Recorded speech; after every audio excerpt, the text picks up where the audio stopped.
मेरा नाम है धर्मेंद्र जी, भोजन प्रसादी के लिए क्या व्यवस्था कर दी है? इसमें चूँकि महाराज जी जहाँ भी जाते हैं सबसे पहले उनकी प्रसादी का ही महत्वपूर्ण वो रहता है। उनका वो है कि बस हमें प्रसादी का विशेष ध्यान रखना है।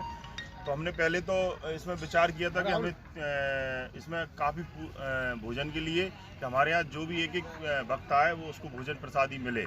तो उसमें फिर ऐसे हम लोगों की जो भक्त मंडल की मीटिंग हुई, माननीय विधायक जी का कहना था कि ये 7 दिन का आयोजन है।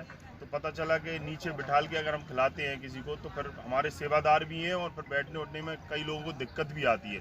तो फिर ऐसा विचार बना कि क्यों ना हम टेबल कुर्सी पर बिठाल के ही भंडारा आयोजन करें। अच्छा, कितने लोगों को हम एक साथ बैठा के खाना खिला सकते हैं? ये पूरे पांडाल में लगभग 5000 व्यक्तियों की हम एक बार में व्यवस्था कर रहे हैं कि एक बार में 5000 व्यक्ति आराम से प्रसादी प्राप्त कर पाएंगे। अच्छा, प्रसादी कितने समय से आरंभ हो जाएगी, कितने टाइम तक चलेगी? हम लोगों ने सुबह का टाइम रखा है 10 बजे से लेकर 12:30 बजे तक की प्रसादी रहेगी।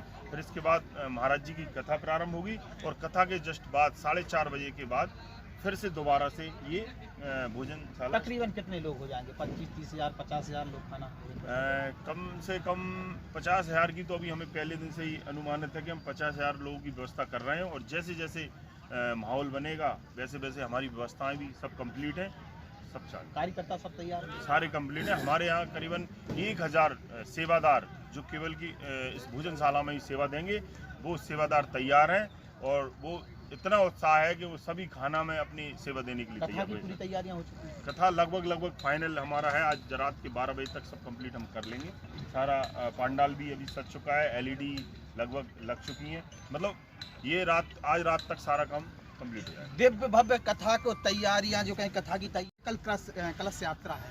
तमाम कथाओं में एक चीज देखने को मिलती थी, जो भोजन प्रसादी होती थी वहाँ अव्यवस्था देखने को मिलती थी। लेकिन जब हम अशोकनगर आए हैं और अशोकनगर में वास्तविकता में यहाँ की समिति हो या जो आयोजक करता है, उन्होंने बहुत मेहनत की है और भोजन